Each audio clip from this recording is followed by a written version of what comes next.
Le film commence par une réunion d'élèves pour prendre une photo de remise de diplôme. Ensuite, de retour au jour de classe, la maîtresse écrit au tableau et demande aux élèves ce qu'ils veulent devenir plus tard. Cependant, l'un d'eux, appelé Nicolas, regarde autour de lui, essayant de copier ses amis, mais la maîtresse le réprimande. Nicolas ne sait pas ce qu'il veut devenir et a des doutes sur son avenir, contrairement à ses amis. L'un de ses amis est Alceste, qui rêve de devenir ministre dans le but d'être invité à des réunions et de pouvoir beaucoup manger. Geoffroy, en revanche, vient d'une famille très riche et son père est un grand homme d'affaires, propriétaire d'un manoir luxueux et même d'une piscine privée en forme de rein. C'est pourquoi Geoffroy veut suivre les traces de son père et reprendre l'entreprise familiale. Ce qu'il préfère, c'est essayer des déguisements.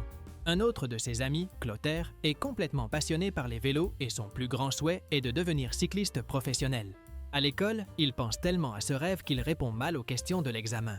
C'est pourquoi il reste sans récréation et à cause de ses mauvaises notes, il ne reçoit jamais de dessert à la maison.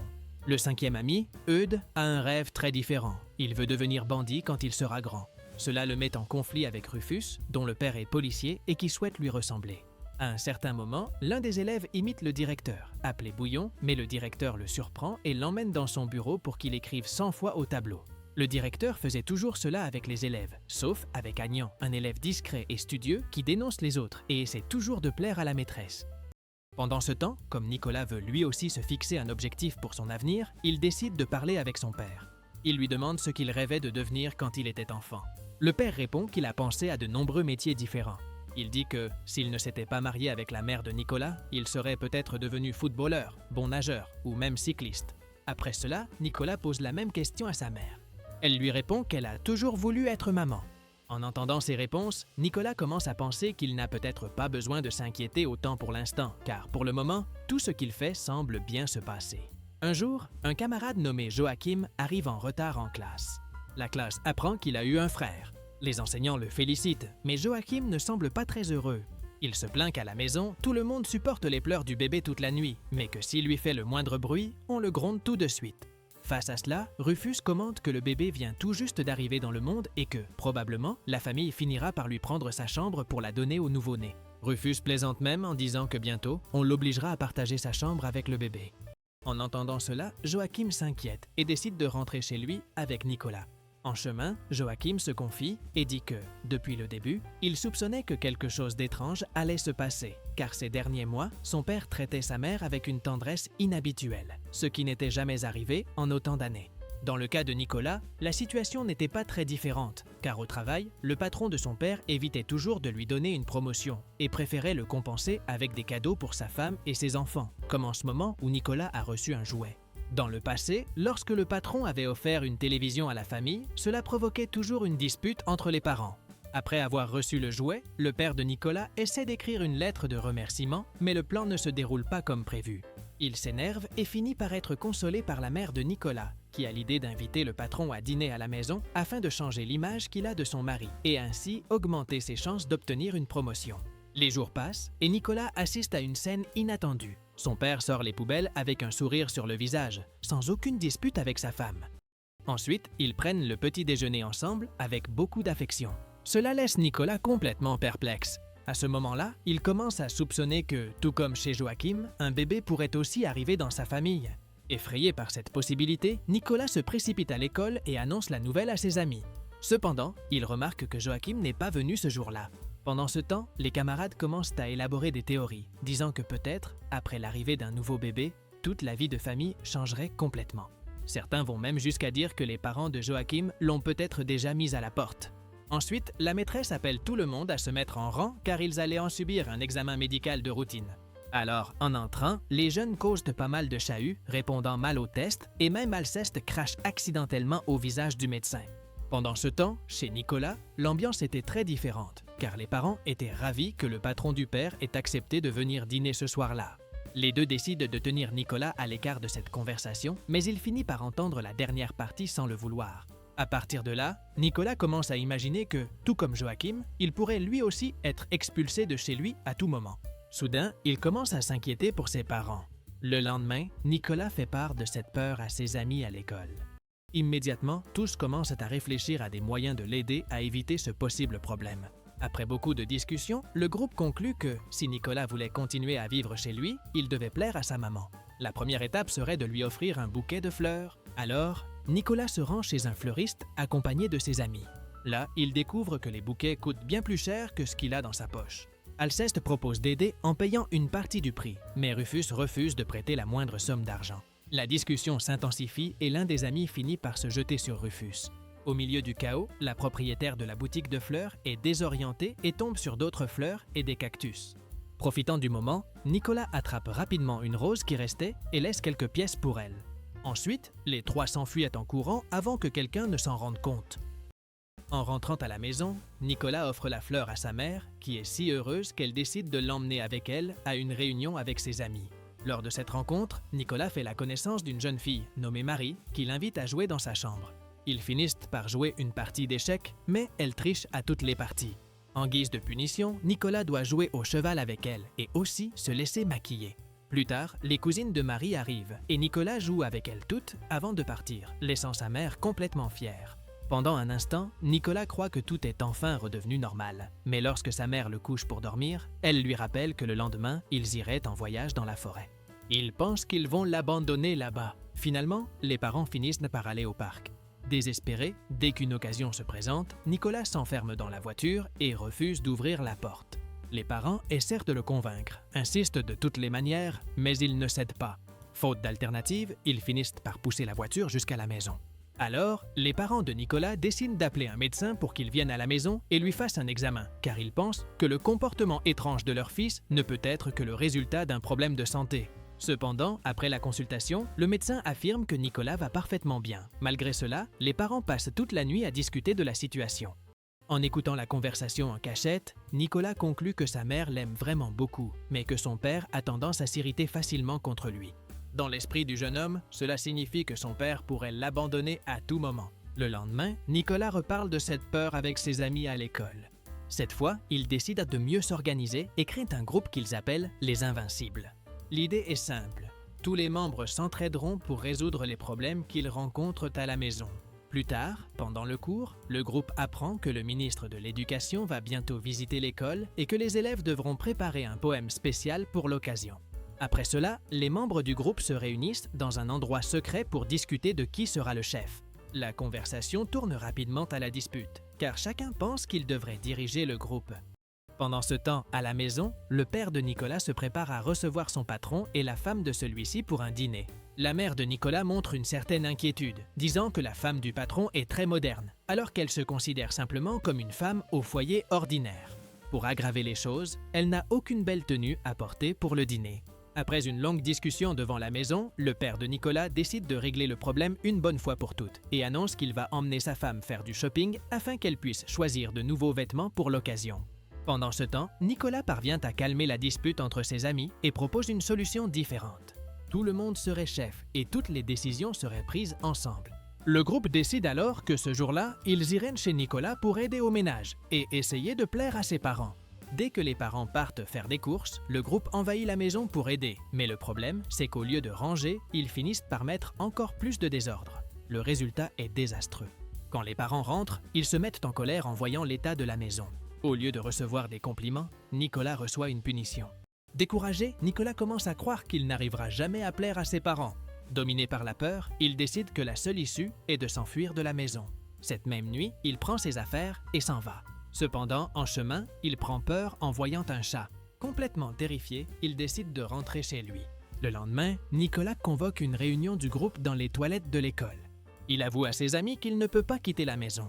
Nicolas en arrive à la conclusion que, puisqu'il est déjà dans cette maison, alors il y restera. Au lieu de partir de son propre chef, il commence à croire que celui qui devrait partir, c'est le bébé, qui n'est même pas encore né. Il prévoit de se débarrasser du bébé, mais Agnan apparaît car il écoutait en cachette. Agnan fait une proposition. Il gardera le secret si tous acceptent de participer à la présentation qu'il a imaginée pour le jour de la réception du ministre. N'ayant pas d'autre choix, les jeunes finissent par accepter et la présentation sera sur le thème des pirates. Après cela, le groupe prend une décision. Il décide que le bébé qui va naître dans la maison de Nicolas doit être enlevé par un bandit. Le lendemain, ils se rendent à la prison de la ville en essayant d'appeler un délinquant qui venait d'être libéré, mais il est renversé par une voiture et les jeunes s'enfuient, pris de peur. Le lendemain, Eudes arrive avec un journal qui rapporte la nouvelle d'un criminel connu sous le nom de Jack le Borgne. Pour les jeunes, il semble être la personne idéale pour la mission.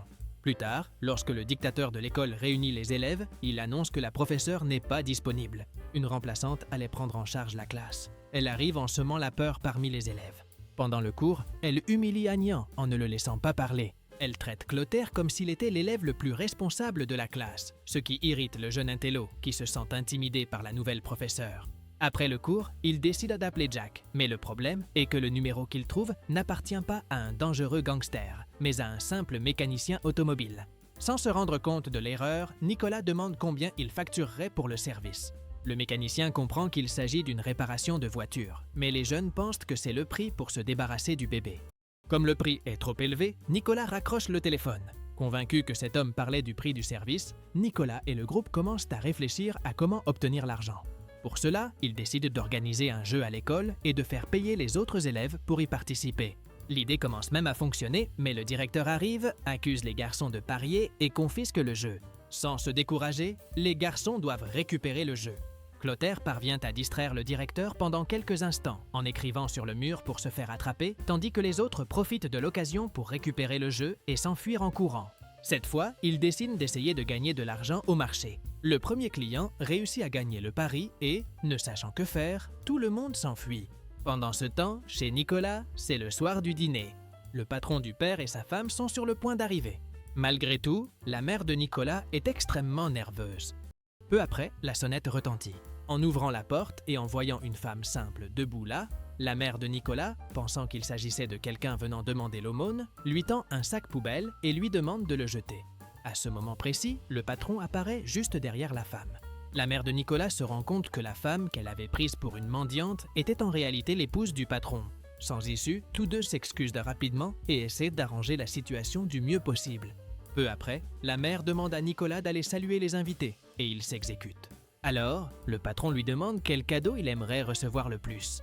Nicolas répond qu'il veut de l'argent. Le père réprimande son fils, mais le patron insiste et lui demande à quoi il utiliserait l'argent. S'approchant pour lui parler à l'oreille, Nicolas explique qu'il veut payer un gangster pour kidnapper son frère qui n'est pas encore né. Ensuite, les adultes s'assoient pour boire du vin. La mère de Nicolas, trop nerveuse, commence à dire des choses insensées. Lorsque le père se rend compte que sa promotion pourrait être sérieusement compromise, il essaie de changer de sujet et suggère que tout le monde passe à table pour dîner. Il demande à sa femme d'apporter le repas. Avant de s'asseoir à table, le patron commente qu'il en a assez de manger du homard, car ce plat est partout ces derniers temps. En entendant cela, la mère de Nicolas panique de nouveau, car elle avait justement préparé un homard pour le dîner. Désespérée, elle court à la cuisine, laisse le homard pour Nicolas et revient seulement avec des pâtes simples qu'elle avait préparées pour lui. La situation devient complètement incontrôlable. La tension devient si forte que la mère de Nicolas se sent mal et finit par s'évanouir au milieu du salon. Le lendemain, le moment tant attendu de la visite du ministre de l'Éducation à l'école arrive enfin. L'institutrice précise très clairement que, quoi qu'il arrive, tout le monde doit rester assis et en silence complet. Lorsque le ministre entre dans la classe et raconte une blague, personne ne dit rien. Essayant de détendre l'atmosphère, il pose une question directement à Clotaire. Heureusement, ce jour-là, Clotaire parvient à répondre. Toute la classe commence à applaudir. En observant les réactions exagérées des élèves, le ministre en vient à penser qu'il a peut-être posé une question trop difficile. Pendant ce temps, à l'extérieur de l'école, le père de Nicolas se rend compte que son patron l'ignore complètement, ce qui ne fait qu'augmenter sa tension. Après la classe, l'un des amis montre une bande dessinée à Nicolas. Il décide de créer un soi-disant liquide magique qui promettait de rendre plus fort quiconque le buvait. Alors, ils essaient de le vendre aux autres élèves de l'école pour récolter de l'argent pour le groupe. Les élèves ne croient pas à la potion. Ils appellent un des garçons et lui donnent un peu du jus. En attachant des poids cachés derrière la voiture, le jeune parvient à soulever le véhicule facilement, surprenant tout le monde. Bientôt, une énorme file d'attente se forme. Le plan s'effondre lorsqu'un des garçons se sent mal après avoir bu le mélange et finit par avoir une infection. Peu après, le père du jeune homme arrive furieux sur les lieux abandonnés. Les garçons s'enfuient précipitamment, emportant la majeure partie de l'argent qu'ils avaient récolté. Une fois loin, les garçons appellent à nouveau Jack. De l'autre côté du fil, ils demandent où est la voiture. En entendant cela, Nicolas en conclut que l'argent ne suffisait pas. Il voulait maintenant aussi une voiture. Sans trop réfléchir, le groupe décide de voler la voiture de l'ami le plus riche, Geoffroy. Dans un plan risqué, le jeune homme riche prend la voiture pendant que le majordome est distrait et ils partent avec le véhicule. Au même moment, la mère de Nicolas est avec l'examinateur, en train d'apprendre à conduire. Une poursuite finit par avoir lieu. Lorsque le patron du père de Nicolas sort dans la rue, le père parvient à le sauver. Cela lui vaut une promotion. Cependant, lorsqu'un autre véhicule est sur le point de renverser la mère et l'examinateur, elle parvient à se garer à temps, sauvant la vie des deux et obtenant son permis. Pendant ce temps, les garçons arrivent enfin à l'endroit où ils pensaient appeler Jack, le borgne. Mais avant qu'ils ne puissent faire quoi que ce soit, Joachim apparaît accompagné de son frère. Lui justement, qui disait ne vouloir personne d'autre dans la maison, apparaît maintenant complètement heureux. Joachim raconte qu'avoir un frère, c'est quelque chose de génial. En entendant cela, Nicolas finit par reprendre ses esprits et décide de rentrer à la maison. À son arrivée, il serre ses parents dans ses bras avec force. Tout enthousiaste, il demande quand son petit frère va naître. Alors, sa mère le regarde, confuse, et lui répond très calmement qu'elle n'est pas enceinte. Ne comprenant rien, elle lui demande de quel frère parle Nicolas. Cela le met en colère et il arrête de leur parler. Avec le temps, la mère annonce sa grossesse. Nicolas commence à imaginer à quoi ressemblera sa vie quand il sera un peu plus grand. Dans la scène finale, le jour de l'accouchement, une petite fille naît. Cela le frustre et il fait plusieurs commentaires qui provoquent des rires chez les adultes. Avec cela, il se souvient de la question que la maîtresse avait posée en classe sur ce qu'il voulait devenir en grandissant. Maintenant, il a la réponse. Il veut faire rire tout le monde et les remplir de joie.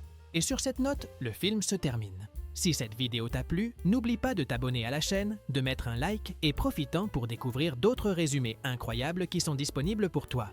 Je vous dis au revoir pour l'instant et on se retrouve dans la prochaine vidéo.